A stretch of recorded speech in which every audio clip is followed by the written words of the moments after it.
As the night cloak envelops the world, plunging cities into the embrace of silence, and only the whisper of the wind plays in the foliage of trees, the hour arrives for extraordinary journeys. These are not flights on airplanes, or trips along highways, or walks on well-trodden paths. This journey takes place in dreams, in the labyrinths of memory, in the expanses of imagination. It is a journey not across geographical maps, but through time, into those eras when the mighty hearts of great empires beat, whose traces are now hidden beneath the lush greenery of jungles, buried under layers of earth and shrouded in a veil of oblivion.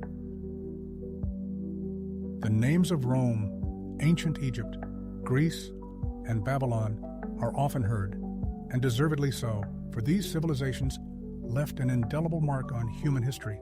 But if you listen more closely, behind these familiar names, others begin to emerge, exotic and mysterious. Angkor, Bagan, Ayutthaya, Dvaravati. These are the ancient cities of Asia, the forgotten centers of Eastern grandeur, where time itself seems to have stood still, taking refuge between the intertwined roots of banyan trees, in the stone faces of ancient deities, and in the lines carved on the walls of temples. Once, life teemed here. Millions of people lived, prayed, loved, built temples, fought, and dreamed of the future. Magnificent palaces rose here, and sacred stupas soared into the sky. Caravans moved along the streets. Mantras and drum rhythms sounded, and boats with sails, shimmering with gold, glided smoothly along the rivers. But one day, something happened, imperceptibly and quietly, as it often does in history. The cities became deserted. The inhabitants abandoned them, or perhaps they simply decided to hide from the world, tired of the burden of time. And now, in this nocturnal silence, there is a chance to touch these forgotten worlds, to feel their former greatness, and to unravel the secrets that they hold in their ruins. What do these lost cities hide, and what stories are they ready to tell those who dare to embark on this extraordinary journey through time? Like a slow river that for centuries makes its way through stones, let us mentally transport ourselves to Angkor, the majestic capital of the Khmer Empire, where ancient temples seem to be woven from dreams and visions. A journey awaits us in Bagan, where countless pagodas rise into the sky, like prayers frozen in time addressed to the heavens. In the ruins of Ayutthaya, once the prosperous capital of Siam, we will listen to the echoes of bygone eras, feeling the breath of past grandeur. We will walk along the barely noticeable traces of Dvaravati, a state lost in the mists of centuries, and perhaps, for a moment, we will feel the mystical presence of Shambhala, legendary and elusive, but eternally living in human memory. This lecture is not just a dry list of historical facts, but a dive into the depths of memory, a story about how the earth itself preserves the imprints of the past, how silent ruins are able to tell their stories if you learn to listen to them, how silence comes to life and tells us magical tales. May this journey become not oblivion, but a return to origins, a touch to the shadows of departed empires, a feeling of the breath of stone preserving the wisdom of centuries. Chapter 1. Angkor, the Stone Jungles of the Khmer Empire. Part 1. The City of Gods and Dancing Apsaras. In the very heart of Cambodia, immersed in tropical greenery, where the humid air is saturated with the aromas of exotic plants, and a soft carpet of moss covers the ancient roots of trees, where the incessant chorus of invisible insects creates an eternal symphony of life. A stone dream rises, a reflection of past greatness frozen in time. The name of this dream is Angkor. Angkor appears not simply as a city in the usual sense, but as an entire world, skillfully carved in stone and erected in honor of the gods, but becoming a home for people. In its time, it was the heart of the Khmer Empire, one of the most mysterious and powerful states of Southeast Asia, where life teemed millennia ago. It was here that rulers were born, Incense rose in the sanctuaries, and the dances of the apsaras, heavenly dancers, embodying femininity, magic, grace, and divine blessing, sounded. Probably many have heard of Angkor Wat, the main temple and hallmark of this amazing world. However, this is just one of the many pearls in a necklace consisting of more than 1,000 temples and various structures, stretching for tens of kilometers. Angkor is not just a city, but an entire civilization, with a complex irrigation system with artificial lakes, canals, bridges, and squares. It was designed as a reflection of the cosmos, as a model of the universe, where Mount Meru, the sacred center of all worlds, occupies the central place. It is symbolized by the central tower of Angkor Wat. One can try to imagine the magnificence of Angkor during its heyday, majestic walls, decorated with thousands of bas-reliefs where goddesses, warriors, and mythical creatures are frozen in dance, pools in which clouds and stars were reflected, ceremonies that began with the first rays of the sun and ended under the cover of night. Priests, warriors, and musicians joined the solemn processions. And all this was happening in the surroundings of the jungle, as if nature itself bowed before this man-made miracle. Through the ages, like an echo, footsteps resounded through the ancient stone labyrinths. Here, quiet prayers were heard, crimson sunsets were met in silence, and Sanskrit inscriptions were carved on the walls, a silent message to descendants, to those who now listen to this pacifying story. Angkor is not just a religious structure. It is a living organism, breathing and pulsating. Its spires soar upwards like forest giants, and its walls are entwined with roots, as if nature is trying to reclaim what was lost. In this lies the incomprehensible allure of Angkor. It hovers on the shaky border between worlds, human and divine, civilization and wilderness, past and relentless eternity. But who erected this majestic city? For what purpose? In what way? The answer lies in the chronicles of the Khmer, the people who created one of the most striking and mysterious civilizations of the East. Their monarchs considered themselves not just earthly rulers, but embodiments of divine forces, and erected their palaces and temples not for mortals, but for the glory of the cosmos. Angkor was conceived as the heart of the world, as the point of intersection of the earthly and heavenly principles. And in these ancient sanctuaries, among the slender columns and stone balustrades, one can still see the dancing apsaras, celestial maidens. They are not just a decorative element, but an embodiment of the invisible world, a bridge between spirit and flesh. Each of them is unique, a unique facial expression, graceful hand movements, intricate decorations. It seems as if the ancient masters who created them knew each of them personally. Perhaps this was the case because legends say that an apsara can appear in a dream, inspire, protect, and teach love, music, and harmony. And now, immersed in silence and listening to these words, one can imagine one of the apsaras silently gliding along the path, hiding behind massive columns. Perhaps she came to visit your dream. Chapter 2. The mystery of water arteries and sacred abodes. The greatness of Angkor lies not only in its aesthetic appeal, but also in the depth of the concept underlying it. This city was not just a political center or a collection of temple structures. It was an outstanding engineering system, a kind of living organism created to ensure viability, prosperity, and symbolic perpetuation. Even in those distant times, more than a millennium ago, Khmer engineers realized the enormous importance of water. They understood that without this vital resource, it was impossible to ensure either harvest or existence or harmony. That is why a large-scale hydraulic system, unparalleled in ancient Asia, was designed and implemented throughout Angkor.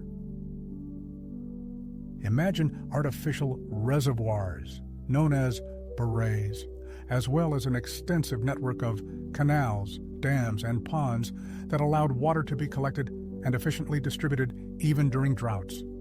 The western barray alone stretched for almost 8 kilometers. It was not just a reservoir of water, but also a kind of mirror reflecting the sky, a cosmic symbol that simultaneously performed both ritual and practical functions. The architectural appearance of Angkor was based on the principles of sacred geometry. Each structure, each bend of the canal, and each staircase was part of a complex, symbolic composition. At the center of this structure rose Mount Meru, the sacred abode of the gods. Around it, concentric circles were arranged, symbolizing the layers of the universe. Angkor Wat, this majestic temple complex, was originally conceived as an architectural embodiment of a mandala. Everyone who crosses its gates enters not just the territory, but a symbolic path that runs from the mortal world of people to the divine abodes. The very layout of the temple emphasizes the idea of transformation, spiritual ascension, and awakening. The inner galleries, like steps of consciousness or staircases connecting different dimensions, lead to the central tower. This entire monumental complex is built of sandstone, brought from afar and processed with incredible precision. The stone blocks are laid so skillfully that the seams between them are almost invisible, and this is in the absence of cement and modern tools. Here, only skill, mathematical calculation, and sacred ritual ruled. After all, every construction in Angkor was not just work, but a ritual.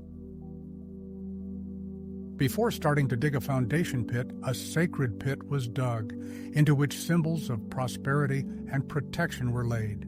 The stonemasons worked not only with their hands, but also with their souls, believing that the temple is a material embodiment of the deity, and each hammer blow on the stone is a touch to the shrine. No less significant are the water systems of Angkor, which are an integral part of the spiritual model. Water, as a symbol of life, carries both the function of purification and rebirth. The canals and ponds reflect the sky, transforming the city into a mirror of the universe where the earthly and the heavenly merge. Perhaps when the temple tower was reflected in the water surface, the Khmer saw in that reflection their own soul, striving upwards towards eternity. The walls of the ancient temples unfold like pages of a living book, telling entire stories. A glance at a bas-relief allows one to delve into the essence of the myth of the churning of the ocean of milk, a key moment in ancient Indian mythology. Here, gods and demons, joining forces, used the serpent Vasuki as a rope to extract the elixir of immortality from the depths of the ocean. This myth, deeply rooted in Khmer culture, is reflected not only in the wall paintings, but also in the very architectural plan of the city. Angkor appears as an embodiment of the ocean of milk, where the central tower symbolizes the divine abode, and the canals, like snakes, encircle the earth. All this magnificence is spread out in the heart of the jungle, where vines form bizarre patterns, and paths are hidden under a thick carpet of fallen leaves. Trees grow through the roofs of temples, not destroying them, but becoming an integral part of the architectural ensemble. It seems that nature and man have reached a harmonious union, as if the spirits of stone and jungle are conducting a silent dialogue, whispering ancient mantras. This feeling is especially acute in the silence of the Ta Prohm Temple, where the roots of giant trees, like living snakes, are intertwined with the columns. Here, fantastic scenes from films come to life. It seems that the earth itself, stone, and water acquire a voice, and the traveler becomes an attentive listener. In this atmosphere, amidst the rustling of leaves and the singing of birds, one can hear the silence that sounds through the ages like an echo of ancient civilizations. Part 3. The mystery surrounding Angkor. Where did the people go, and what were the reasons for this disappearance? One of the most intriguing questions associated with Angkor is its sudden abandonment. How could it be that a city, which, according to some estimates, was home to up to 1 million people, was deserted? How did a civilization that created a complex life support system, magnificent temples, and a refined spiritual system suddenly disappear as if dissolving into the jungle. There is no single answer to this question. Scientists agree that it was a long and gradual process, like an autumn leaf fall. Angkor was not destroyed by fire or wiped off the face of the earth in an instant. It gradually declined. One of the main reasons for this decline was nature. Paradoxically, what elevated Angkor became its vulnerable point. The grandiose irrigation network required constant maintenance and repair. Drought periods, followed by seasons of torrential rains, destroyed canals and silted up reservoirs. This system, which was once a symbol of sustainability, gradually lost its effectiveness. Yields declined, and people began to leave the city. Political instability and bloody wars became another factor in the decline. The Khmer Empire was drawn into protracted conflicts with neighboring states, primarily with the powerful Thai kingdom of Ayutthaya. In the 15th century, enemy troops captured the capital, which dealt a crushing blow to its former greatness. Although life in Angkor still flickered for some time, the former scale was no longer observed. Soon the political and economic center moved closer to modern Phnom Penh, and the majestic temples remained like empty shells, silent witnesses of past glory. And then nature itself came into play. Impassable jungles, patiently waiting for their hour, began to relentlessly regain lost ground. Mighty tree roots penetrated ancient cracks in the temple walls, clinging to the stone and destroying it from within. Moss thickly covered exquisite ornaments, hiding them from human eyes. Leaves rustled over the deserted courtyards, as if whispering sad stories of bygone days. People left this place, leaving only silent apsaras carved in stone. They continued their eternal dance, but now only for the merciless wind. And yet, Angkor did not disappear without a trace. Sometimes it seems that such places do not die completely. They simply transform, move into a different form of existence.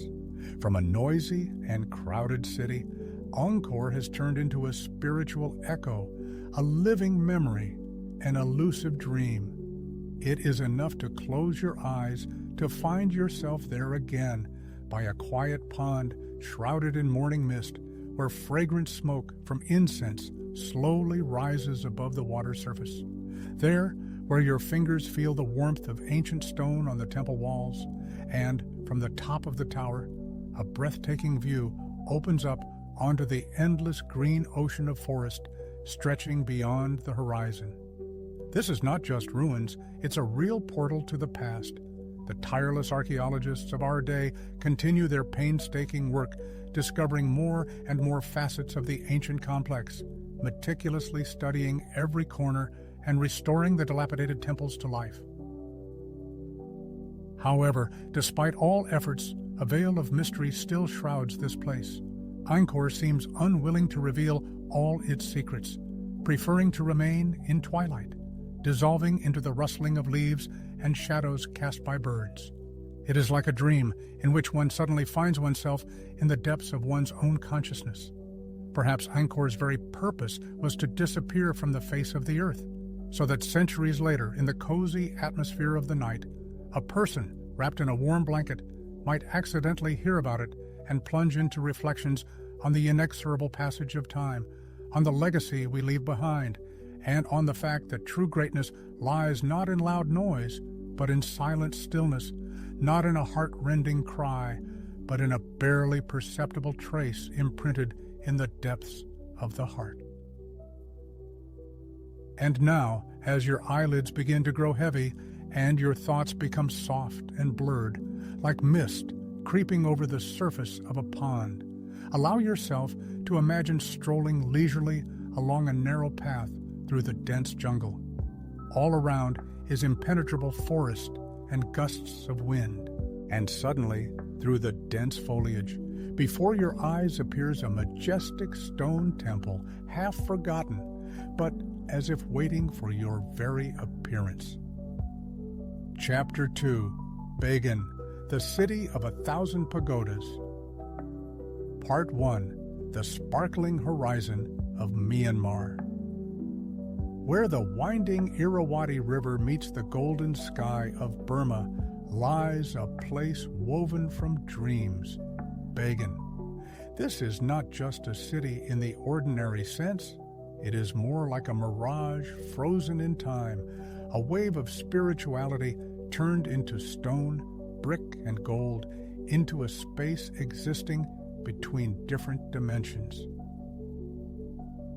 In the distant past, more than 1,000 years ago, the pagan kingdom, one of the most brilliant but now almost forgotten states of Southeast Asia, was located on the territory of modern Myanmar. It was here, amidst the arid plains, that the city of Bagan arose, whose name modestly translated as Village of the Dry Plain.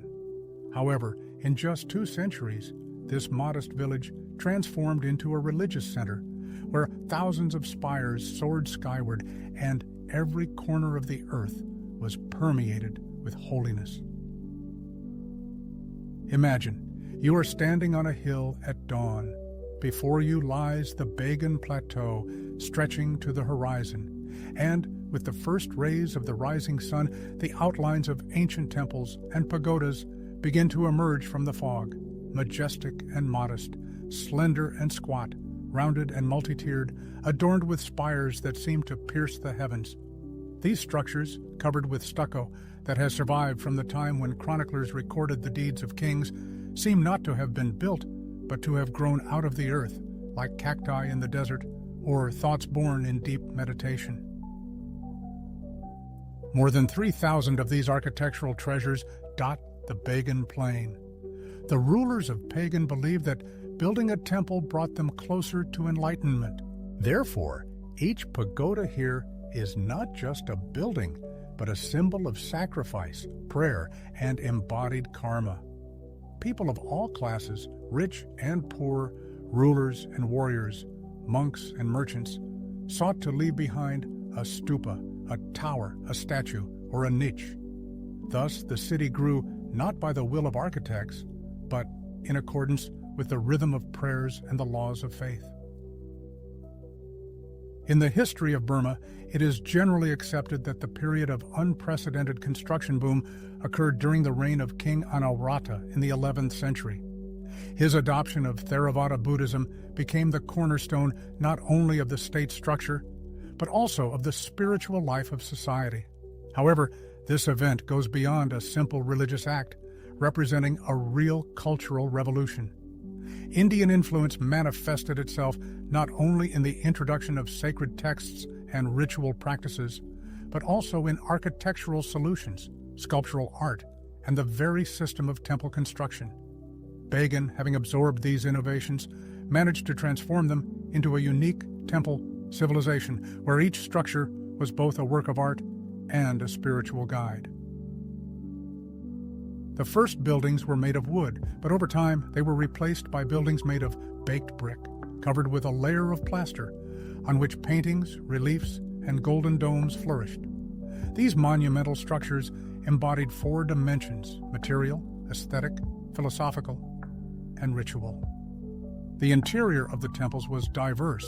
Some carefully stored sacred relics, others housed statues of Buddha in various poses, symbolizing different aspects of his teachings, while still others remained empty, as a symbol of absolute emptiness and an enlightened mind. All this splendor is located in a desert valley where the scorching wind raises pillars of dust and the sandy hue of the sky harmonizes with the terracotta walls, creating a sense of timelessness. Peace reigns in Bagan. There is no place for shouting. Its breath is even and calm, like the breath of a monk immersed in morning meditation. At night, when the sky is studded with stars, the ancient temples appear as stone candles, lit by divine hands and placed all over the earth. During the day, they resemble sand waves, as if created by the universe itself. At dawn, Bagan appears as a fleeting dream, slipping away from memory, yet forever imprinted in the heart. However, Bagan is not merely a picturesque landscape. It was once a vibrant city, teeming with life, home to schools, monasteries, libraries, and bustling markets. Pilgrims, artists, and artisans flocked here, drawn by its spiritual atmosphere. It was here that ancient manuscripts were created on palm leaves. Poems were composed, and philosophical teachings were born. In the temples, between majestic columns, prayers resounded, ritual chants were performed, and the sound of the gong echoed. Even the wind in Bagan seems special. It not only brings coolness, but also carries echoes of the past, whispers of mantras, the soft rustle of bare feet, and the touch of palms against cold brick walls. It is believed that during its heyday, Bagan was one of the most prosperous spiritual centers in Asia. Its greatness was not determined by wealth or military power, but by the fact that it became an embodiment of faith, a city founded not on the pursuit of profit, but on a lofty idea. The idea of overcoming suffering, the idea of achieving tranquility, and the idea of inner light, which can be expressed through stone, became the foundation of its existence. Buddhism in Bagan was not just a religious teaching, but the very essence of the city's being. Every road winding between majestic temples, every brick in the walls, and every intricately crafted ornament were imbued with the profound idea of the spiritual path. This was the path to liberation from suffering, to the attainment of enlightenment, and the achievement of inner harmony. Theravada Buddhism, the oldest tradition, rooted in the teachings of Gautama himself, became the spiritual foundation of Bagan. It emphasized personal discipline, the practice of meditation, and detachment from worldly temptations. The temples in Bagan were not merely places of worship, but rather an embodiment of meditation in stone, frozen visual formulas leading to liberation. From the outside, they were characterized by modesty and harmonious proportions. Their forms did not strike with extravagance, but flowed smoothly into one another, resembling mantras or rhythmic breathing. Rounded lines, smooth vaults, and elegant stepped spires created an atmosphere of serenity. However, stepping over the threshold of the temple, the visitor entered a completely different world. Inside, there was twilight, with only faint rays of light penetrating through narrow openings, illuminating the floors, walls, and faces of the statues. Each room seemed to invite one to slow down, calm the mind, and turn to one's inner world. The walls of the temples were adorned with frescoes, many of which have miraculously survived to this day, despite the passage of centuries, destructive earthquakes, and the humid climate. Some of them were covered with soot, others were cracked with age. But even through these damages, one could discern images of the Buddha, scenes from the Jataka tales, recounting his past lives, picturesque landscapes, symbols, and sacred texts.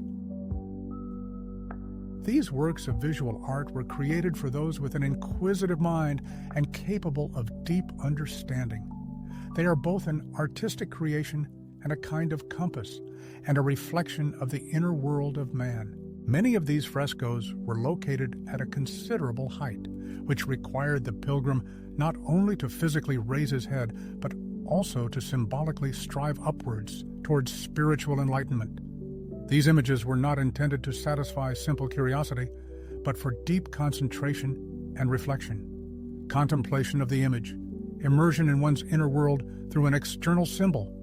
This is the goal pursued by the creators of these frescoes. Kings and monks, the elderly and children, everyone came to the temple with their personal motives and hopes. Some sought protection from adversity, others dreamed of rebirth in a better world, and still others sought to understand the meaning of life, to learn how to cope with suffering. The entire space of the temple was permeated with the power of intention and spiritual energy.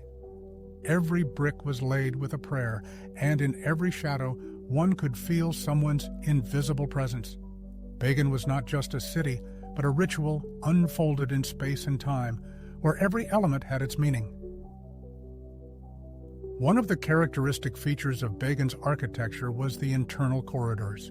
Temples were often built not in the form of halls, but in the form of ring paths along which believers could move, circumambulating the image of the Buddha, thereby creating a certain rhythm and tuning into a meditative state. This circular path symbolized samsara, the eternal cycle of rebirths, and at the same time served as a hint of the possibility of going beyond it, achieving nirvana. In this place, where eternity has frozen, the Buddha appears in many guises, and none of them is repeated. Here he sits in the lotus position, his gaze directed inward into the depths of self-knowledge. There he is frozen in a blessing gesture, ready to bestow peace and tranquility. And here is Buddha, immersed in nirvana, in a state of final liberation from worldly ties. Each statue bears the imprint of individuality, reflecting a unique mood and a singular path to enlightenment, as each person's path is their own. It is noteworthy that even the construction of temples was filled with deep symbolism. Monarchs did not merely act as patrons, they generously gifted lands to monasteries, transferred sacred relics, and actively participated in consecration ceremonies. In their minds, every good deed, every brick laid, served to improve the karma not only of the ruler himself, but also of the entire state. This is why there was no faceless construction in pagan. Everything was created with a specific purpose and meaning. The city gradually transformed into a sacred landscape, where each stupa shone like a star and each path seemed like a ray of light. Everything here is interconnected. Everything matters. And all this was happening not in a distant echo of history, but on dusty plains under an ordinary sky, among people just as tired, in love, and contemplative as we are. But in their hearts, something more resonated, a silence filled with profound meaning. Pagan, infused with life, was simultaneously a city of legends, where the line between reality and mysticism was elusive in folk tales, like the finest silk of a monastic robe. It was said that at dawn, when the golden rays of the sun illuminated the plateau, one could observe mysterious monks woven from light. They walked along the dusty paths, silently, like breath itself. Their bodies appeared transparent, and their faces radiated serenity. These were the golden monks, spirits of enlightened sages who had attained nirvana but returned to protect the city as long as at least one person remembered the prayers. Legends also whispered of the existence of underground sanctuaries hidden in the depths of the pagodas. There, it was rumored, ancient manuscripts were kept, inscribed on golden leaves, containing knowledge bestowed upon Buddha in his dying visions. The location of these treasures remained a secret, and no one sought to find them, for in pagan, it was more important to cherish the belief in the existence of the hidden than to strive to attain it. It was believed that the true treasure lies within each person. However, time, like an inexorable wind, knows no pity. Its goal is not destruction, but the blurring of boundaries. Like a drop of water wearing away a stone over centuries, changes gradually began to permeate pagan. In the 10th century, Mongol conquerors invaded the pagan plain. The troops of Khan Kublai did not raze the city to the ground, but they struck at its heart, shifting its axis. Royal power weakened, and pagan began to lose its former glory. The city's decline did not happen instantly, but gradually, plunging it into silence. The number of pilgrims decreased, construction ceased, monasteries began to empty, and trade routes shifted to other places. Then, a series of devastating earthquakes struck ancient pagan. Underground tremors shook the earth, causing ominous cracks in the walls of magnificent temples, and domes, as if undermined, collapsed under the onslaught of the elements. But even in this chaos of destruction, pagan did not lose its grandeur, for its true beauty lay not in the perfection of forms, but in the indomitable spirit that continued to live within these ancient walls. The city stood, scarred with cracks, like a wise elder who had weathered the storms of adversity, but retained his dignity and majesty. Once again, nature took over, gradually engulfing the creation of human hands, Relentless sand covered the paths leading to the temples, and grass sprouted through the ancient masonry, entwining it in its green embrace. The local residents, who once inhabited these lands, began to leave their homes in search of new places to live, but the temples remained steadfastly standing, like guardians of antiquity. Thousands of pagodas, rising in proud solitude, became silent witnesses to the passage of time, heeding only the whisper of the wind. Thus, Pagan became a ghost town, but not a dead, lifeless place. It continued to live in silence and peace, in golden dawns and long shadows cast by the pagodas on the ground. Pilgrims, overcoming time and distance, still come here today to sit in silence by the ancient walls, to be silent, and to feel a connection with eternity. Modern archaeologists exploring Pagan still discover ancient frescoes, mysterious inscriptions, and hidden relics, testifying to the former greatness of this place.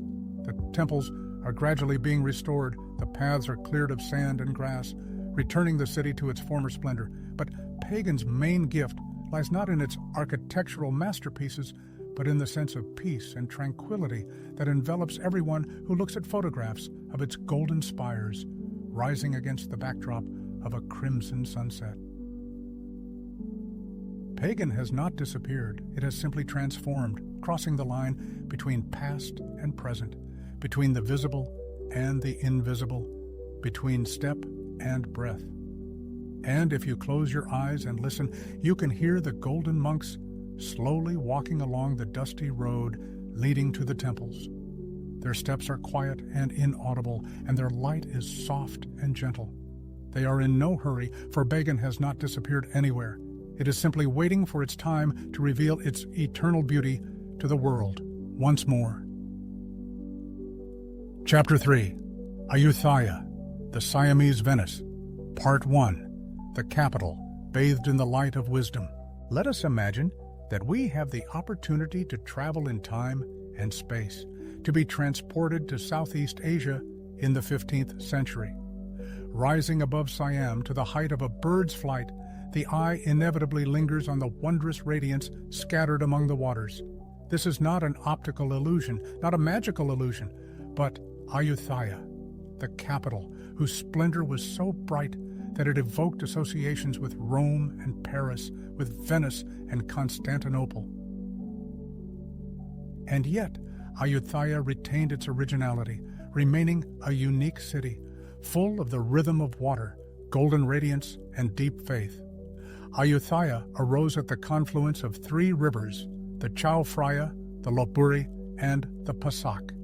Its founders, inspired by ancient Indian and Khmer ideas about sacred geography, chose this crossroads of waters to erect the city of Buddha, the center of the universe, surrounded by the water element.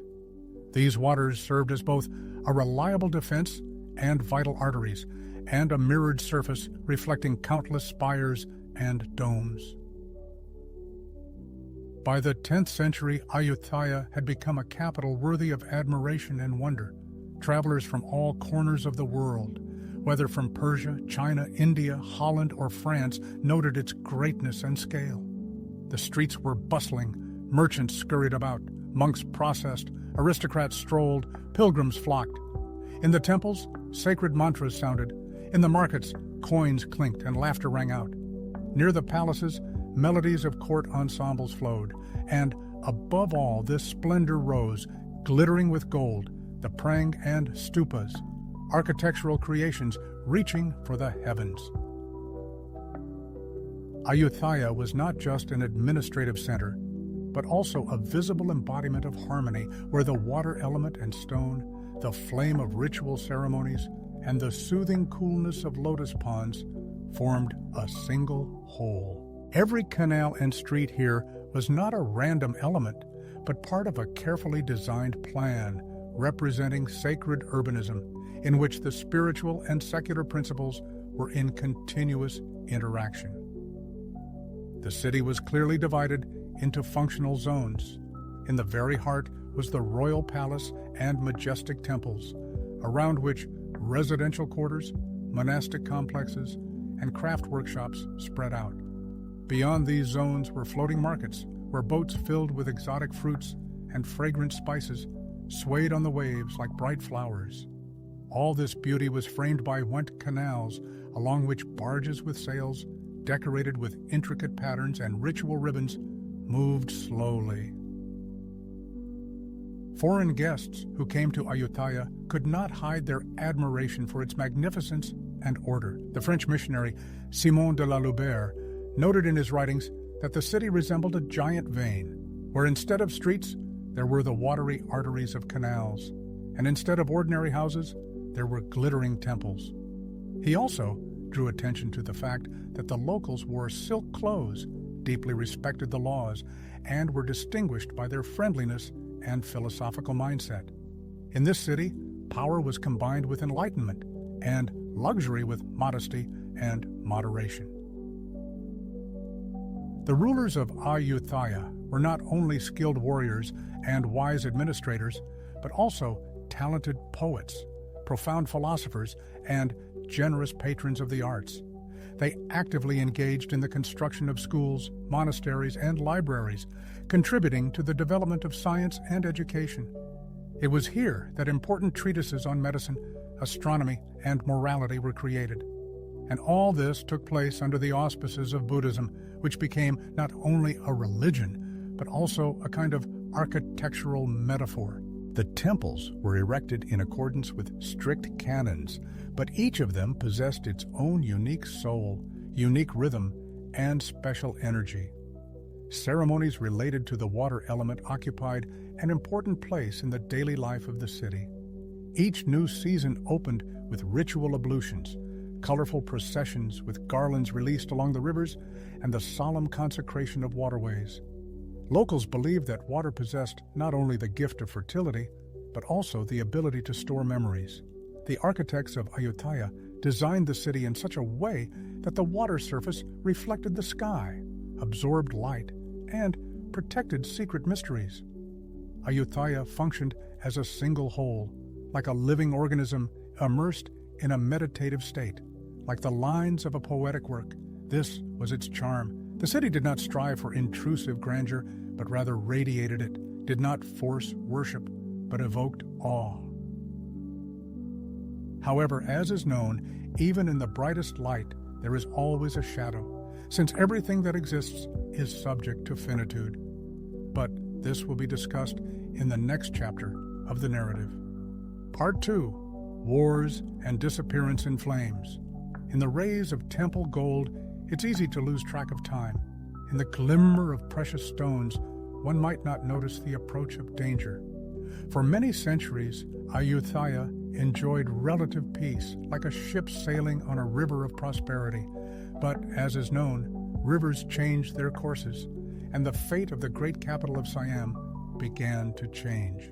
While boats still glided along the city canals and mantras continuously sounded in the temples, a threat was brewing outside the city walls. From the north and west, gazes full of envy and ambition appeared more and more often.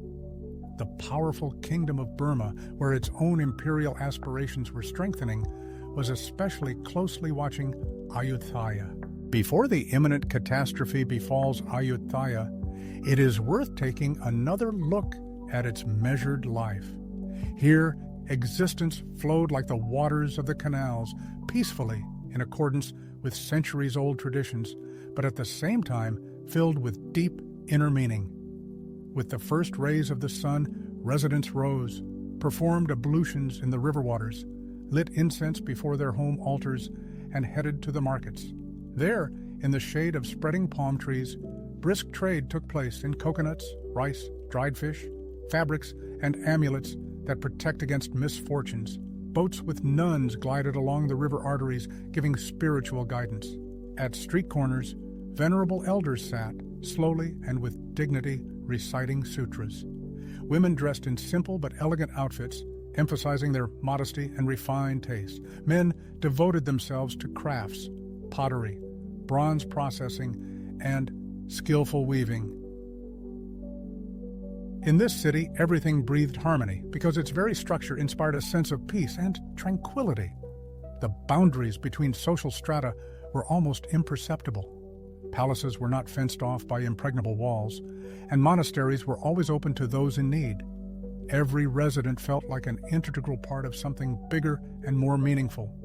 Ceremonies were held daily in the temples, sometimes quiet and modest, when a monk alone meditated with incense and a bowl, and sometimes majestic and magnificent, with many lit torches, rhythmic drumbeats, and chants soaring into the night sky.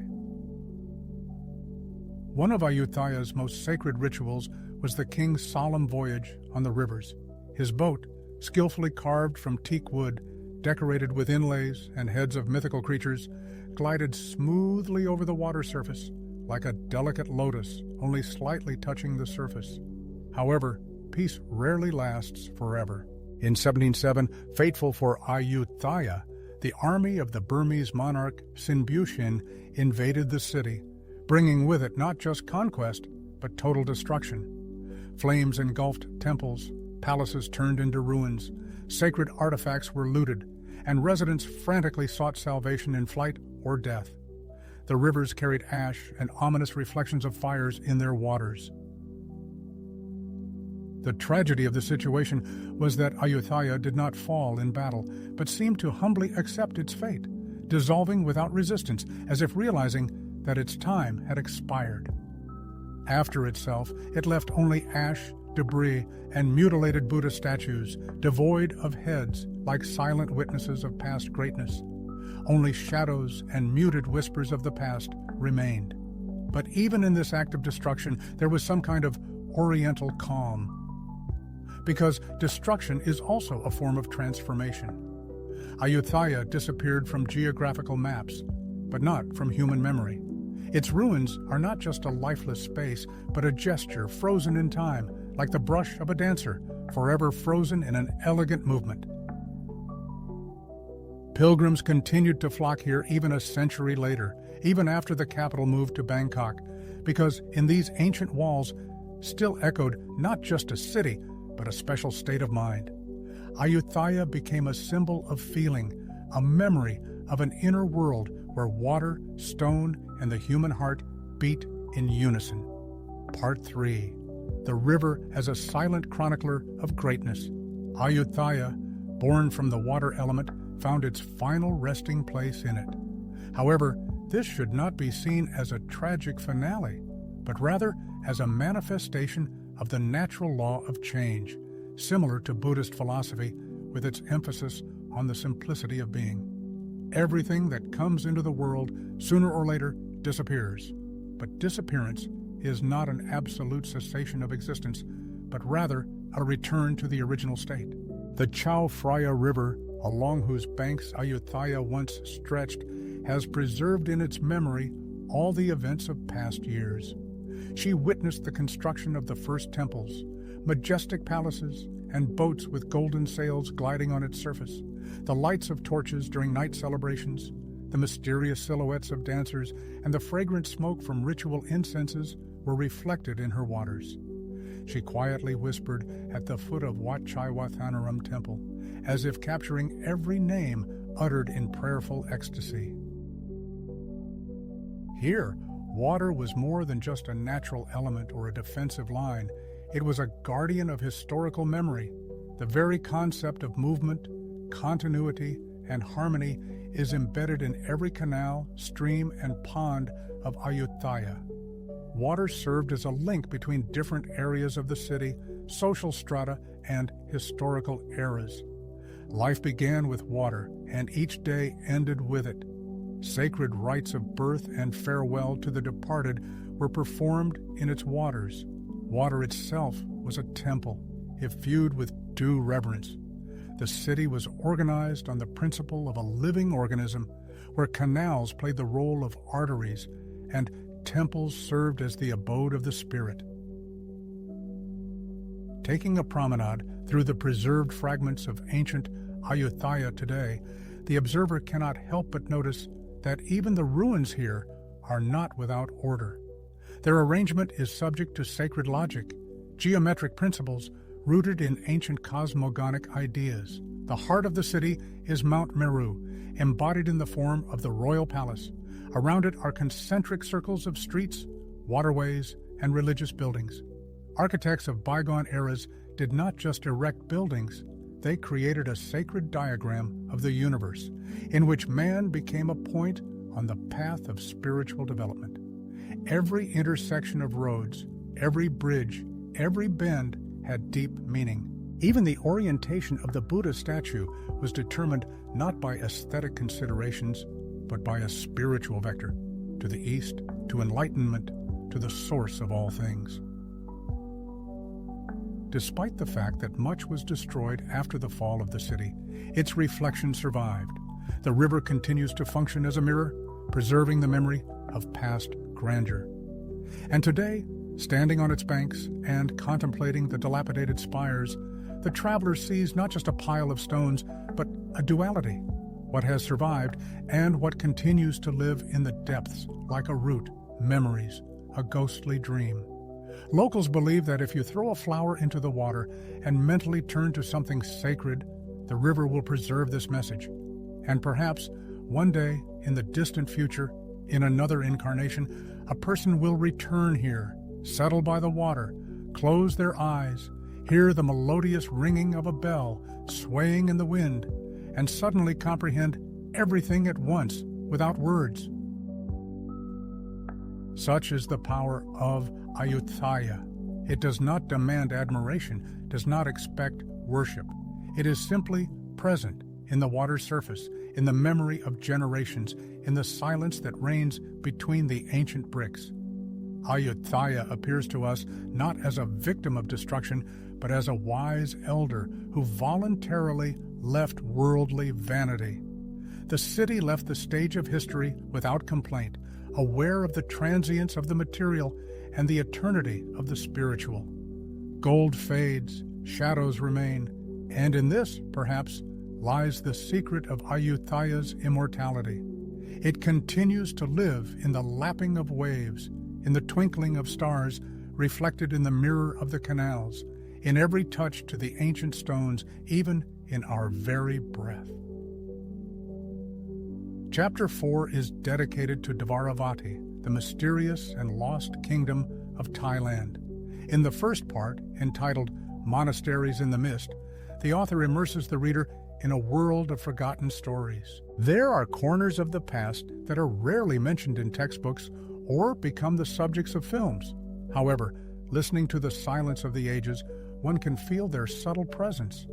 One such place is Dvaravati, an ancient kingdom shrouded in oblivion. Its name, derived from Sanskrit, translates as City of Gates, or Gate to Another World, which symbolizes its role as a connecting link. Dvaravati was not so much a state striving for power as a crossroads of civilizations, connecting India and China, mountains and seas, myth and reality. In the very heart of modern Thailand, around the 6th century AD, the state of Dvaravati emerged.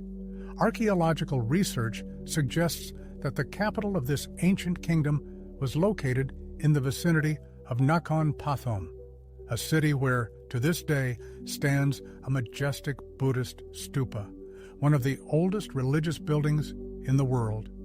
Dvaravati was a unique state of meditation, radically different from the warlike empires and powers striving for territorial expansion.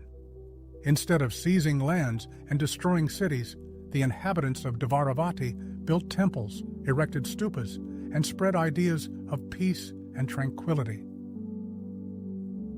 The Dvaravati civilization was closely associated with early Buddhism, namely the Theravada school, becoming one of the first centers for the spread of Buddhist culture in the region. Temples and monasteries became centers of education, ritual, and artistic development.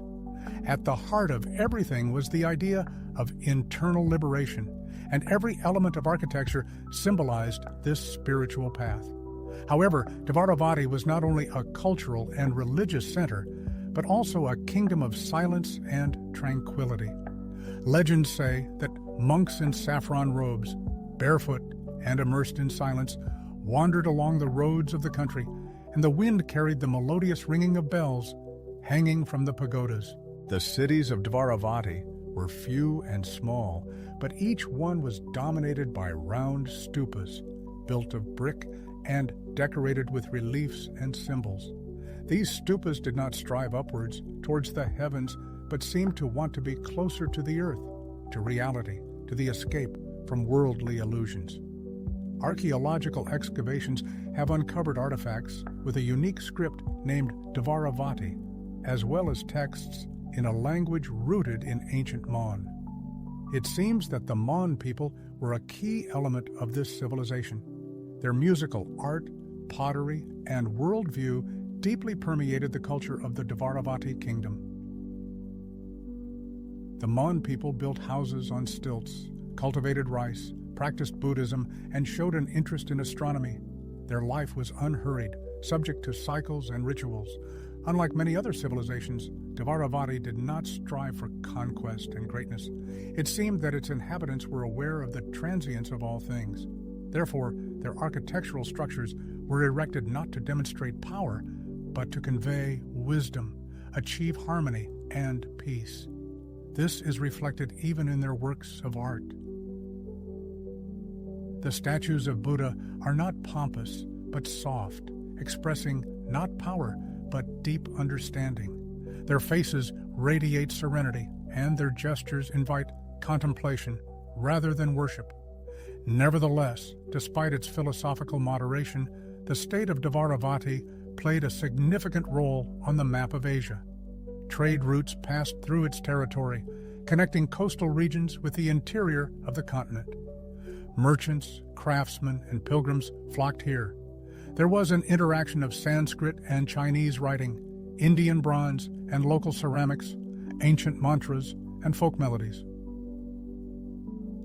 Over time, as often happens in history, more aggressive neighbors began to gradually absorb Dvaravati. But this was not a sudden end, but rather a dissolution. In later kingdoms, such as Sukhothai, Lana, and Ayutthaya, one can notice its imprint, its refinement, its worldview, its aesthetics. It itself disappeared like morning mist, a fleeting memory or a quiet breath after deep meditation. And today in Nakhon Pathom, if you come at dawn, when the city is still asleep, you can hear the wind caressing the ancient stupa. In this quiet rustle is the echo of Dvaravati, not loud, but palpable. It is like an echo of an early Buddhist civilization. In the annals of Dvaravati, there are no descriptions of bloody conquests, no tragic chronicle of falls, no dates marked with the seal of darkness. This is quite unusual because empires usually collapse under the roar of battles. They are captured by ruthless enemies, and capitals are turned to ashes. But with Dvaravati, everything happened differently, quietly and peacefully, almost Buddhistic, leaving behind not piles of ruins, but a special pacifying mood, like in a monastery where all the lamps were extinguished before dawn. The decline of this kingdom was gradual and imperceptible. In the second half of the first millennium, it began to give way to new, more dynamic and centralized states. In the north, the Thai principalities, the future Sukhothai and Lana, were gaining strength. In the west, the Burmese states were growing stronger, and in the south, trading centers connected with the Malay world and sea routes were flourishing. But Dvaravati did not resist. Its culture was like water, which, instead of colliding, simply absorbed into the new environment, and therefore it did not disappear without a trace, but became part of the future, like a grain buried in the ground, which sprouts in new roots. Dvaravati left behind something much more valuable than material treasures. It shaped a worldview. It was in this state that the foundations of Buddhist philosophy were laid, which had a profound impact on the entire subsequent history of Thailand. This refers to the concept of life as an endless cycle of rebirths, to the understanding of wisdom as silent contemplation, and to the ideal of the ruler as Dhammaraja, a king who does not command but serves the highest truth. The legacy of Dvaravati is manifested not only in the preserved writings and stone sculptures. It is felt in the graceful lines of architectural structures, in the serene faces of Buddha statues, in the smooth outlines of stupas, and in the meditative symmetry of artistic compositions. Later, when the Sukhothai state creates its own school of fine arts, it will be perceived as a direct continuation of the traditions of Dvaravati, as if some invisible thread connects two eras, passing on the subtlest shades of meaning from generation to generation. Among the numerous artifacts left by the Dvaravati civilization, the stone drums attract special attention. According to researchers, they were used not to extract musical sounds, but as symbols of the world order. These drums were carefully guarded and installed at the entrances to sacred places. Perhaps their sound was not just a physical vibration, but a kind of resonance tuned to the perception of subtle matters. Terracotta seals depicting the Bodhi tree, a symbol of enlightenment, were also discovered. These seals served not only as talismans and amulets, but also, likely, as keys to the inner world, reminding one that the true goal of life is not material enrichment, but spiritual liberation.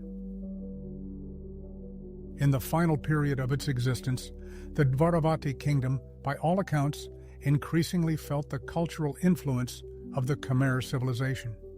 This influence can be traced in the exquisite stone carvings and architectural features of temple structures. Despite this, Dvaravati managed to preserve its unique identity, characterized by tranquility and inner harmony, like a Buddha statue half hidden in the shadows with a barely perceptible smile.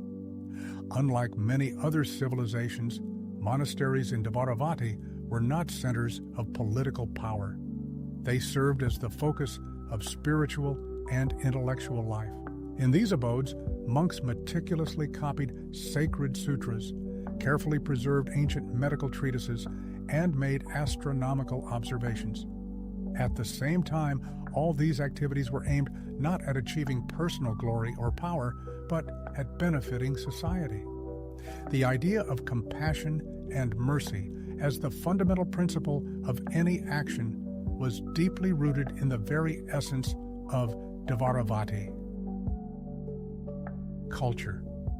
An integral part of the temple complexes were small, enclosed gardens where sacred trees, ficuses, jasmines, and Bodhi trees grew. These gardens served no practical purpose. They were intended for contemplation, for morning reflections in silence, for a monk to simply sit and watch the slow movement of clouds across the sky. This contemplation contained a deep philosophy that the inhabitants of Dvaravati passed on to their descendants. Few remember Dvaravati today, and this memory is not just a list of historical facts. It is rather an inner feeling that arises when you find yourself in a shady Thai temple, where the aroma of incense mixes with the fresh breath of the wind, and the statue of Buddha is perceived not as an ordinary object, but as a living presence. One may not realize the source of this feeling, but it exists, and that feeling is Dvaravati. Chapter 3. Echoes of the Past Through the Prism of Myths. The Dvaravati kingdom has sunk into oblivion, but the memory of it lives on, like a melody sounding outside of time. It is not recorded in historical annals. Its carriers are myths, intonations of living language, and even the very land over which a monk wanders at dawn. A place where every corner is permeated with echoes of the past cannot be consigned to oblivion, even if its name is no longer spoken aloud. The folklore of central Thailand, especially in the regions of Suphanburi, Nakhon Pathom, and Lopburi, is rich in legends of kingdoms hidden from view, monasteries that have gone underwater, and vanished cities shining with light. Locals believe that monks still reside in the depths of the earth, immersed in eternal meditation. Old trees, like chroniclers, keep the sound of ancient mantras in their memory, and at night a mysterious glow glides along deserted paths. Not a flame, but an illumination, not a ghostly vision, but a reminder of the past. Sometimes these images take on different names in the mouths of local residents. the old kingdom, the city of gods, the place where the water lost its course. All of them are just echoes of Dvaravati, transformed by relentless time. True civilizations do not disappear without a trace. They grow into the fabric of culture, becoming its mythological foundation, its invisible backbone. Even in artistic traditions, its legacy continues to pulsate. On Buddhist frescoes adorning the temples of Thailand, one can often see the Bodhi tree surrounded by a radiant halo, or the Buddha immersed in meditation with lowered eyelids, whose face expresses not just serenity, but deep, silent understanding. These lines, this style, this special atmosphere, all of this is rooted in the distant past, in the era of Dvaravati. The circle, as a fundamental element, permeated the artistic heritage of the vanished kingdom. Religious buildings, temple complexes, imprints on seals, everything was subject to the geometry of the circle, personifying the universe, symbolizing the infinity of rebirths, embodying the idea of no beginning and no end. And this symbol, despite the passage of time, continues to live in architectural forms, sacred objects, and monastic mandalas. The people of Thailand themselves, perhaps without even knowing about the existence of Dvaravati, carefully preserve it in their hearts, passing it on through ritual practices, where primary importance is given not to external attributes, but to internal experiences. A special attitude to silence, perceived not as emptiness, but as a manifestation of dignity, reverence for the invisible world of spirits, for the memory of ancestors, for the power of a gaze. All this is a reflection of ancient culture. There's an ancient belief that if you spend enough time in the shade of an old tree on temple grounds, detached from worldly cares, and simply watching time pass, you can hear the voice of an ancient monk. This voice doesn't come in the form of words, it doesn't offer teachings, it simply exists nearby, and that is enough. The memory of Dvaravati isn't a frozen text, but a subtle perception. A person may not even realize its presence, but suddenly notices that the world around has become quieter, deeper, softer. The gaze finds peace, the heart slows its rhythm. This is its trace, manifesting not as ruins, but as a luminous residue imprinted in consciousness. And perhaps that's why Dvaravati cannot be found on a geographical map.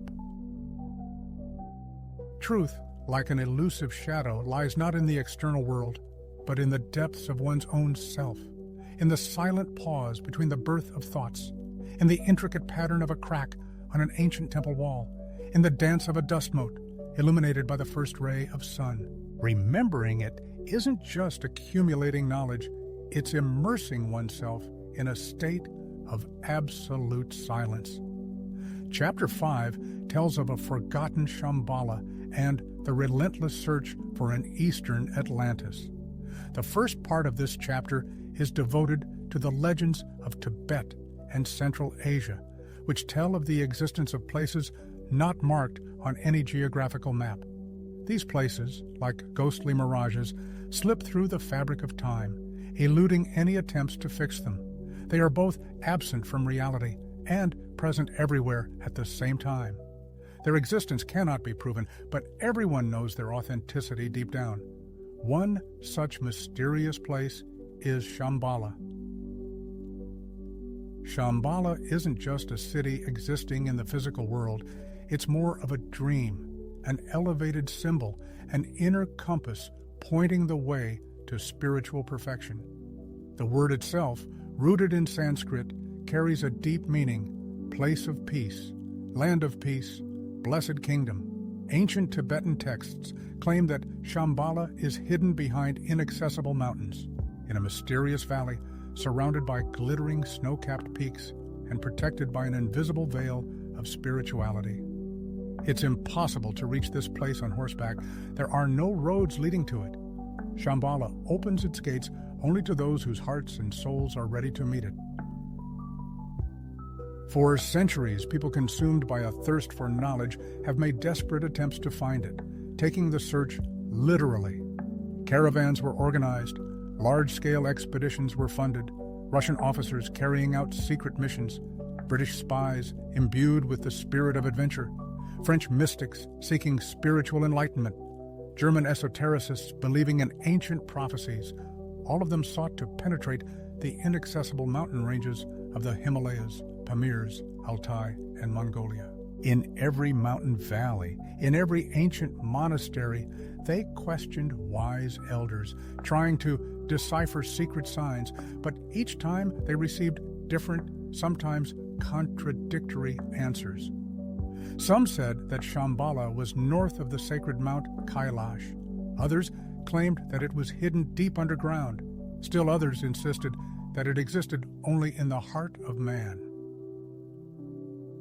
But where did this captivating idea come from, inspiring people for so many centuries? The legend of Shambhala originates in the Kalachakra Tantra, one of the most esoteric teachings of Tibetan Buddhism. It tells of a wondrous land where an enlightened monarch reigns and his subjects live in harmony with themselves and the world. The inhabitants of this blessed land understand the secrets of time and mind. Their cities are illuminated by unearthly light, and their weapon is all-encompassing knowledge. They are not subject to aging and do not wage wars. And when the world is plunged into the darkness of ignorance, the king of Shambhala will awaken from deep meditation and lead an army of light to restore harmony and justice. On the one hand, this is an idealized utopia. On the other, it is a complex psychological model of the universe in which man lives in accordance with the highest truth. Therefore, Shambhala is not a geographical point on the map, but rather an inner compass, a spiritual guide for the mind striving for liberation. It is like the North Star, pointing the way to freedom. But even beyond mythology, Shambhala has left an indelible mark on the culture of Central Asia. Its echoes can be found in the legends of the White Kingdom, of a land where gods lived among men, of secret valleys where there is no place for death. In Bonpo, the ancient pre-Buddhist religion of Tibet, there are also stories of a sacred abode lost in the inaccessible mountains, where sages hide from worldly vanity, preserving the knowledge of past eras. These legends were intricately intertwined with reality. Travelers of the 10th and 11th centuries described monasteries rising on unreachable plateaus, where monks carefully kept maps of Shambhala, drawn with inks made of gold and sapphire dust. According to legend, one of the lamas showed such a map to the Russian artist and philosopher Nicholas Roerich. Stunned by what he saw, the artist believed in the authenticity of this artifact until the end of his days. Inspired by this vision, Roerich created dozens of paintings, capturing mountains hiding mysterious gates and light emanating not from the heavens, but from the very depths of the earth. It is remarkable that even in the depths of Islamic mysticism and in the exquisite lines of Persian poetry, strikingly similar images are found: shining cities, golden valleys, where a wise ruler determines destinies. Perhaps we are faced with an archetype, a universal human longing for lost harmony, for a world where there is no fear, pain, and burden of time. However, Shambhala is not just a beautiful fairy tale. Some researchers hypothesize that this mythical image may conceal real proto-cities that disappeared centuries ago. Perhaps we are talking about high mountain monastic communities that carefully guarded their isolation from the outside world, where scientists, philosophers, and practitioners lived, dedicating themselves to the knowledge of truth. It is possible that these were communities that consciously chose the path of isolationism, renounced violence, and possessed a unique system of knowledge transmitted through contemplation and meditation. But even if Shambhala never existed in physical form, it carries the quintessence of Eastern wisdom. Everything that a person seeks in the external world is already present within him. There is no need to cross mountain passes, for man himself is that very gate. Part 2, where myth gives way to history. On the border between a magical fairy tale and strict science, there is always a fog of uncertainty. Sometimes it dissipates, and the outlines of reality emerge through its haze. But sometimes the fog thickens, and then even the most obvious things lose their clarity. The search for Shambhala, like the search for the legendary Atlantis, has always been conducted at the intersection of two worlds, the external and the internal, the material and the symbolic. Scholars who have devoted themselves to the study of Tibet, Mongolia, and Central Asia have repeatedly noted a surprising uniformity in the perception of these regions. The image of mysterious, closed kingdoms shrouded in secrecy is found not only in folk legends, but also in documentary evidence from medieval chroniclers, travel notes of Chinese pilgrims, and geographical treatises of Arab researchers. A striking example is the history of the city of Balasagun, once a thriving cultural center located in the picturesque foothills of the Tian Shan. This city, like a mirage, disappeared from the face of the earth, leaving behind only faint memories. Another example is the hermit communities lost in the mountains of Badakhshan, where even today people live who preserve in their oral tradition legends of shining lands, wise rulers, and sacred vows. There is a hypothesis that the prototype of the mythical Shambhala could have been the Bactrian culture, a mysterious civilization that flourished in the territory of modern Turkmenistan, Afghanistan, and Uzbekistan. In the 20th century, archaeologist Victor Sarianidi made a sensational discovery, finding traces in the vast desert of grandiose settlements with majestic temples, luxurious palaces, and complex irrigation systems. According to archaeological finds, the inhabitants of these places professed a peaceful religion, worshipped deities of light and fur, and engaged in crafts and spiritual practices. Their cities declined long before the spread of Buddhism in the region, but could well have left an indelible mark in the collective memory of the peoples of Central Asia. There is an intriguing hypothesis about the existence in the Pamir Mountains of secluded monastic communities, where nomads and farmers, uniting, formed isolated, autonomous micro-societies with their own unique moral code. Traces of these settlements are still found in remote mountain gorges, and local residents often call these places valleys of spirits or abodes of wanderers of light. However, a logical question arises: why did these unique communities disappear from the face of the earth? Central Asia, a land with a harsh climate and a difficult history, has been subjected to destructive forces for centuries. Climate change, progressive desertification, devastating raids by nomadic tribes, and large-scale migrations of peoples have repeatedly led to the destruction of cities, the erasure of traces of entire civilizations, leaving behind only faint hints of past greatness. People left these lands, taking with them invaluable knowledge and cultural heritage. As a result, only a few symbols remained: ruins of round temples, fragments of domes, dilapidated frescoes, and overgrown paths leading nowhere.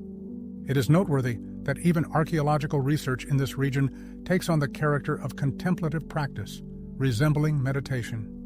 To comprehend the mystery of Shambhala, it is not enough to possess only archaeological tools. It is necessary to immerse oneself in silence, to learn to hear the voice of emptiness, to catch the barely discernible echoes of the past.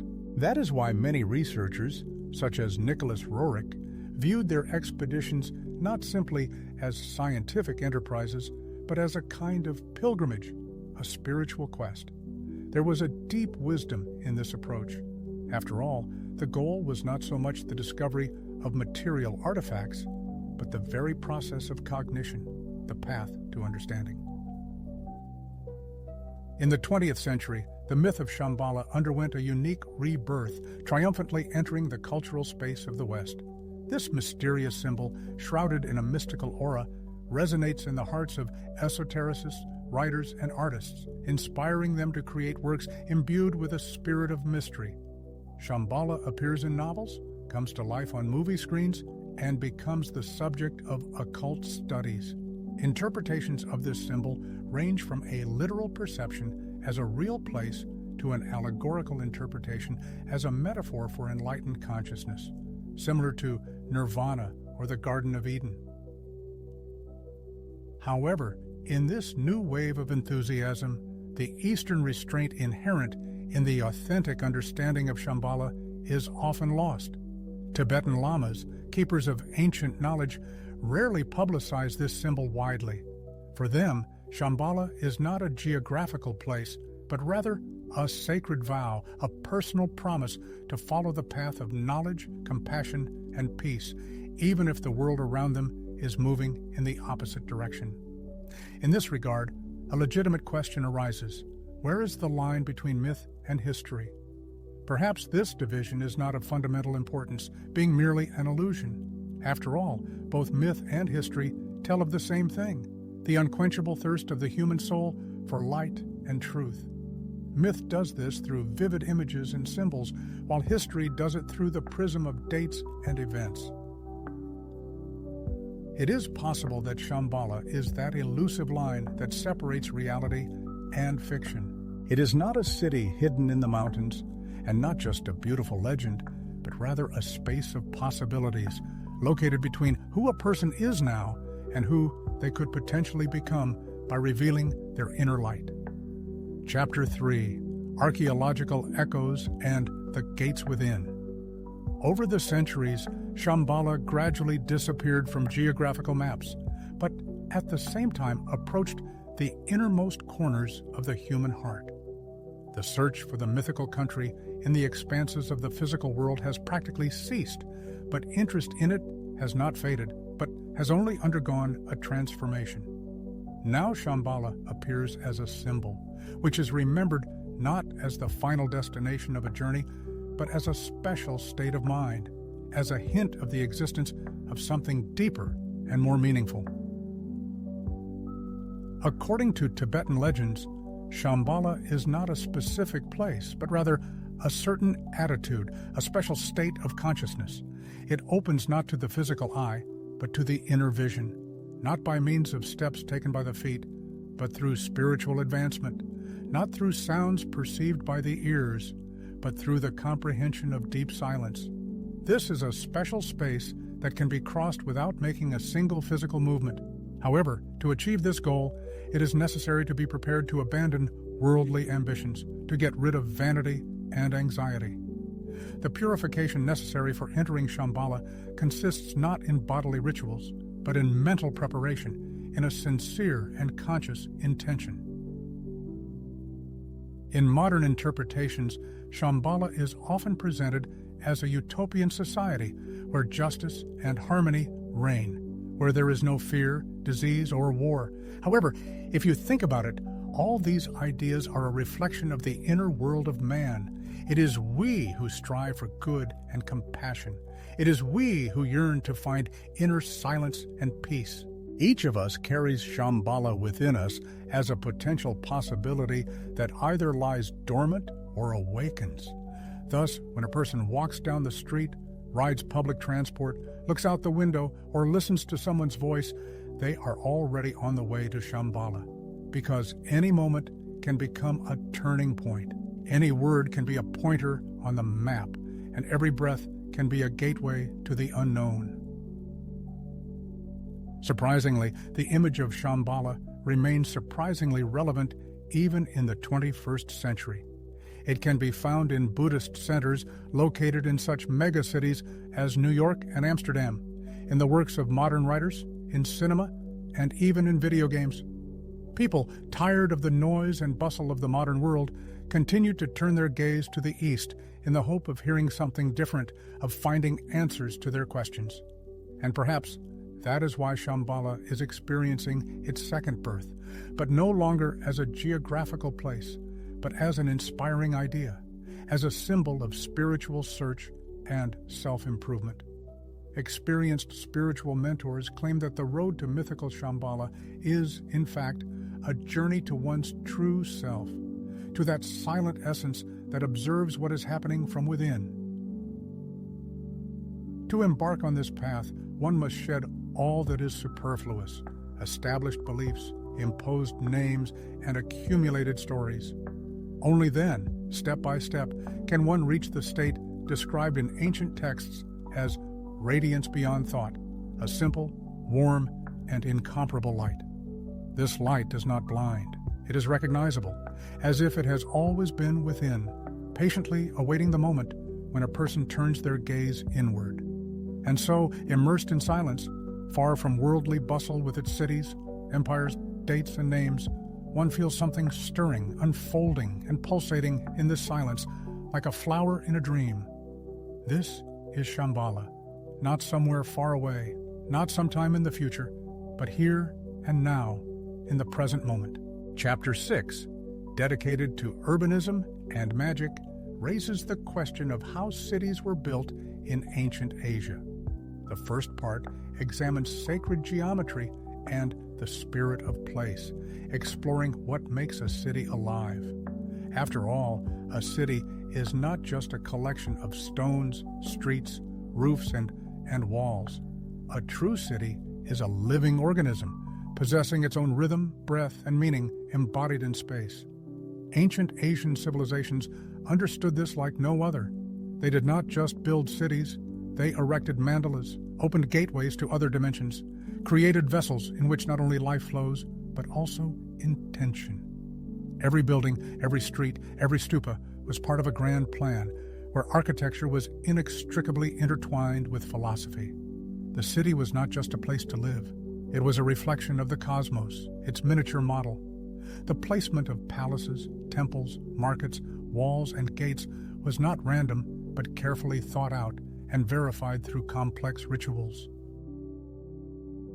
In Indian culture, there was an approach known as Vastu Shastra, an ancient science of construction based on the universal laws of the universe. According to Vastu, all that exists consists of 5 basic elements: earth, water, fire, air, and space. The correct placement of a building should harmonize with the balance between these elements. A city built in accordance with the principles of Vastu became energetically stable and beneficial for the physical and spiritual health of its inhabitants. In China, the teaching of feng shui developed in parallel. It concerned not only the layout of buildings, but also the interaction of qi energy flows with the surrounding landscape. Mountains, rivers, wind direction, and the position of the sun were all taken into account when choosing a site for construction. A city could not be erected just anywhere. It was necessary to find a place of power where the earth breathed evenly and calmly without any disturbances. Only after that could construction begin. The precision with which this knowledge was applied is particularly impressive. The temples of Angkor were oriented along the east-west axis, so that on the day of the vernal equinox, the sun would rise directly behind the central tower. In Bagan, each stupa was part of an invisible geometric structure built on the principle of a mandala, a circle within which a person could come into contact with the higher self. Even the choice of materials was made consciously. Stone was used to create eternal structures, brick to provide warmth, and wood to establish a connection with the forest. Water was included in the structure of the city not as an obstacle, but as a reflection, as its other side. In Ayutthaya, canals and lakes served as mirrors of the sky, and the palaces seemed to float between worlds. Architecture included not only form but also sound, bells, gongs, and trumpets. Their placement was also part of the overall plan. After all, sound is vibration, and vibration affects the mind. Therefore, even in the way the wind swept through the gates, one could hear the architect's intention. In ancient times, the foundation of a new city was preceded by a solemn and mystical ritual of awakening the earth. Skilled craftsmen carefully selected a place for the future settlement, performing rituals of purification and consecration. Only after these preparatory stages was the first symbolic peg driven in, representing the axis of the universe, the inextricable link between the celestial spheres, the earth, and the mysterious underworld. This sacred moment was considered the moment of the city's birth, when its invisible spirit entered the world. Sometimes, ritual objects, such as vessels filled with grain and coins made of precious metals, were placed in the very heart of the future city.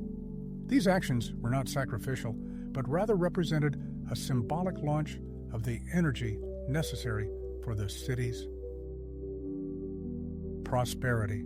It was believed that a city came to life not when the first buildings were erected, but when its deep meaning and purpose were laid. And so the traveler finds himself in such a city, perhaps with crumbling walls, crumbling towers, and overgrown canals. However, despite the ravages of time, he still feels its elusive rhythm, like breathing after a long meditation. This rhythm may be inaudible, but it is present, subtly guiding and leading the way. The traveler doesn't see clear boundaries, but senses that everything is in its place, in harmony with each other. This is the spirit of the city, which dwells not in the buildings themselves, but in the space between them, in how the view opens up around a street corner, how a shadow glides across a wall, how each step sounds, echoing off the ancient stones. In Asian culture, cities were never seen as mere collections of buildings. They were a form of prayer, embodied in architecture, a song frozen in time in which everyone could hear something sacred and personal. In ancient Asia, urban planning went far beyond meeting human needs. Cities were built as sacred spaces, intended for the gods, the spirits of the land, and the elusive presence that permeates all living things. In these sacred places, humans felt not as the center of the universe, but as part of a vast, pulsating system. The city was seen as the animated body of the world. The temple served as its heart, and each building was a point through which life force flowed. Before laying the first stone of a palace or temple, a complex ritual was performed to align with higher powers. The architect acted not merely as a builder, but as a priest, an intermediary between the world of spirits and material reality. He possessed the ability to sense the energy of a place, to listen to the voices of nature, to consider the direction of the wind, the position of the stars, and the features of the terrain. Only after achieving harmony with the surrounding world did the architect begin to create blueprints, guided not by personal ambitions, but by a sense of universal agreement. Even trees, as an integral part of the landscape, were carefully considered during construction. They were not destroyed, but organically integrated into the architectural ensemble. Often, trees were left to grow inside temple complexes, becoming living elements of the architectural body. In Thailand, Cambodia, and Vietnam, you can find temples where trees have wrapped around the walls for centuries, connecting heaven and earth, the living and the man-made. Each building in such a city had its dharma, its unique function and vibration. One stupa was intended for peace, another for purification. One pavilion encouraged reflection, another silent contemplation. There were no multifunctional spaces. Each had a clear purpose. A person entered a building with the same awareness and respect with which one enters a particular state of mind. When choosing materials, ancient architects were guided not by practicality, but by the energetic properties inherent in the very nature of the substance. Stone, a symbol of eternity, was revered for its ability to preserve vibrations, as if capturing the passage of time within itself. That's why the majestic temple complexes of Angkor and Bagan are almost entirely carved from sandstone, whose surface has an amazing ability to absorb heat, light, and sound. Stone carvings in these sanctuaries were not only decorative, but also served to create a relief prayer that could not only be read, but also felt by the skin, sensing its deep meaning. Wood, on the other hand, found application in temples dedicated to the element of air, breath, and flexibility. Its texture, with its unique patterns and variability, was a reminder of the transience of all things, The creaking, rustling, and crackling of wood created a sense of living presence. In the wooden halls of monasteries, zazen practices were often held, meditations in a sitting position, where the sound of wood beneath the body became a metaphor, reminding us that everything in this world is subject to change and full of life. Even the roofs of temples carried a ritual function. They were not simply covered with tiles, but were given exquisite curves, resembling the wings of birds or palms raised to the sky. Often, symbols of protection were installed on the ends of the roofs: nagas, garudas, tigers, depending on beliefs and local traditions.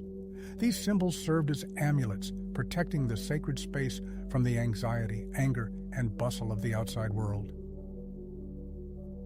The construction of buildings in ancient times was inextricably linked to rituals that deeply permeated every stage of construction.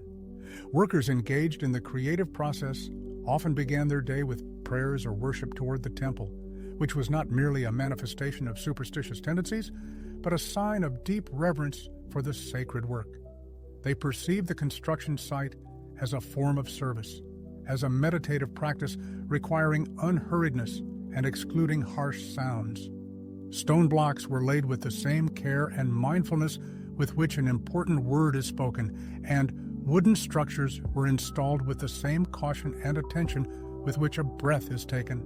At times, a special ceremony was held at the final stage of construction, designed to breathe life into the new structure. In the very center of the building, various objects imbued with symbolic meaning were placed: amulets, messages, images, or pieces of incense. The purpose of this action was not witchcraft, but a desire to breathe life into the structure, to endow it with a spirit, to transform the space into a friendly environment. This is the special feeling experienced by everyone who finds themselves in the ancient city today. Even without knowing the local legends, not being able to read ancient inscriptions, and not understanding architectural forms, one cannot help but feel that something more is present here. Everything here was created not only for the pleasure of the eye, but also for the awakening of feelings. Climbing the dilapidated staircase, touching the ancient wall, one involuntarily gets the feeling that it is silent, not because of oblivion, but because it is listening attentively. This is the essence of Asian architecture. It does not seek to speak, it knows how to listen. Part 3. What sensations are awakened among the silent witnesses of bygone eras? When cities are erased from the face of the earth, they leave behind invisible shadows. These shadows do not lie in piles of stones. They float in the very air, permeating every corner. The remains of fortress walls, ancient foundations, and dilapidated towers are not just silent traces of days long gone. This is a living reflection of a former presence which has not disappeared without a trace, but has only been transformed, taking on a different form. Ruins are not the realm of dead silence, but a kind of dialogue with the past, full of unspoken words and mysterious hints. This conversation is conducted in a whisper, barely perceptible, requiring special attention and concentration from the listener. To hear it, you need to slow down, stop, sit on ancient stones, and close your eyes. Only then can you feel that life once teemed here, important events took place, and the faint echo of bygone days still sounds. In Asian countries, ruins have always been treated with special reverence, seeing in them not just a pile of ruins, but the sacred remnants of a past greatness. Here, they did not seek to recreate their original appearance, to restore their former splendor and gloss. They were left untouched, so that the silence of centuries would continue to live in them, for even what is destroyed can possess incredible power. It serves as a constant reminder of the immutable truth. Everything in this world is transient, but nothing disappears without a trace. When a traveler enters an old temple devoid of a roof, where the walls bear the imprint of time, and grass sprouts through the ancient floor slabs, he does not feel a depressing emptiness. On the contrary, he is overcome by a feeling of deep peace and tranquility. It seems as if the space around him has exhaled and is simply present in the present moment. Nothing demands action from him, does not try to amaze the imagination, does not lure him into its nets. It simply is, in its pristine beauty and grandeur, and this is the true magic of ruins. Architecture, having lost its utilitarian function, is transformed into a self-sufficient form of existence. It ceases to be an instrument of service or explanation. Its gaze is directed not through the prism of the eyes, but through the structure.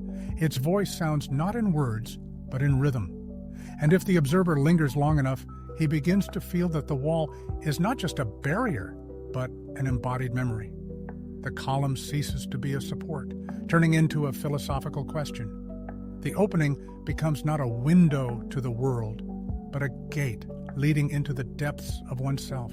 Cities, even disappearing from the face of the earth, continue to influence the surrounding world.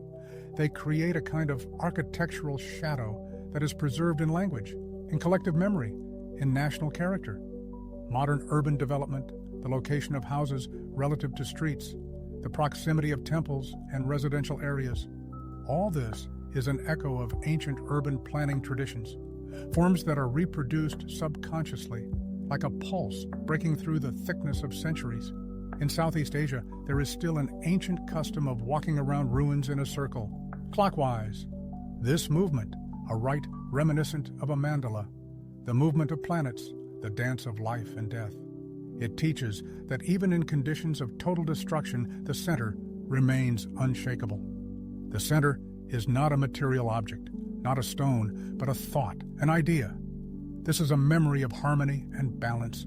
Great cities do not simply disappear, they dissolve into our culture and consciousness. They are transformed into silence, into architectural intonations, into the slope of a roof, into the curve of a garden, into the sound of footsteps on a paved tile, and, most importantly, into the ability to look at the world with attention, gentleness, and respect as at a sacred place, even if it's just a road, a trace left on the site of cities that have sunk into oblivion. Time is relentless. People leave, empires collapse. But in the place of ancient cities of Asia, voids are not formed, but a space of remembrance remains, living, breathing, accessible to us in the present time.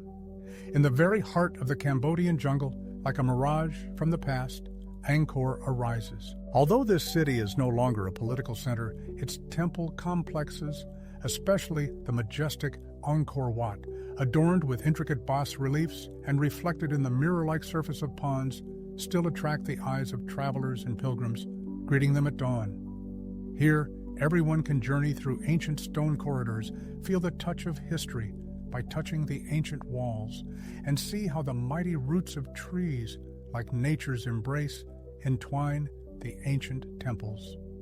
In Myanmar, on the vast plains of Bagan, thousands of pagodas rise like mushrooms after rain.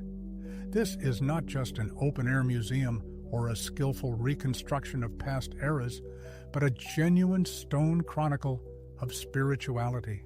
At sunset, the air is painted in golden tones, and the stupas cast long, bizarre shadows. Climbing to the top of one of them, one can behold the endless horizon, like waves of meditation frozen in baked brick. In Thailand, in the ancient city of Ayutthaya, fragments of the walls of ancient monasteries, headless Buddha statues, and semi-Razrushni halls, through the slabs of which emerald grass breaks through, have been preserved, like wounds on the body of history. Here, you can wander aimlessly among the ruins, find shelter in the shade of sprawling trees, and listen to the soothing murmur of water in ancient canals. And in close proximity to these majestic ruins lies a modern city where the past and present are intertwined in a single stream of life. In Nakhon Pathom, among the noisy streets and scurrying cars, rises Phra Pathom Chedi, a giant stupa that stands as a silent witness to past eras. Here, among the unassuming evidence of past eras, lie fragments of ancient grandeur, One only has to leave the bustling road to discover fragments of stupas, mysterious seals, and worn inscriptions like whispering voices of long-gone times, demanding only attentive listening. Embarking on a journey through the expanses of Tibet, the majestic Altai, or the mountainous regions of Mongolia, the traveler will not encounter signs that say Shambhala, but will see monasteries that seem to soar on the edge of the sky, hear the melodious ringing of bells, and fill their soul with the silence that goes back centuries. And perhaps then comes the realization that Shambhala has not disappeared without a trace, but has simply never been marked on geographical maps. Today, anyone can visit these places, walk barefoot along the paths between temples, relax in the shade of an ancient stupa, watch the sun's rays slowly illuminate the old masonry, listen to the guide's voice, or listen to the rustling of the wind in the foliage. These places have not frozen in silence. They have only been transformed, becoming tangible memories in the fabric of space. What has been preserved to this day? The form remains, embodied in stone and brick, stubbornly resisting the onslaught of time. The rhythm has been preserved, imprinted in the layout of streets, the symmetry of temple complexes, and the winding lines of water canals. Silence remains, not as emptiness, but as a deep and all-pervading presence. The touch remains, as if time itself carefully supports these ancient walls, preserving them for future generations. However, the most valuable thing that is preserved is the unique opportunity to immerse oneself in the atmosphere of the place, to feel it with one's heart, without haste and discarding the hustle and bustle. You can stay alone with yourself, opening yourself to the world. Yes, the era of empires has sunk into oblivion, but majestic temples still rise, reminding us of past greatness. Royal dynasties have long become history, but their cities continue to live, greeting each new day. Despite the continuous flow of time and change, in these special corners of the world, you can slow down, listen to yourself, and realize that nothing disappears without a trace. The past is imprinted in the stones of ancient buildings, the rustling of the wind, and every step we take. It patiently waits for us to be ready to discover it for ourselves.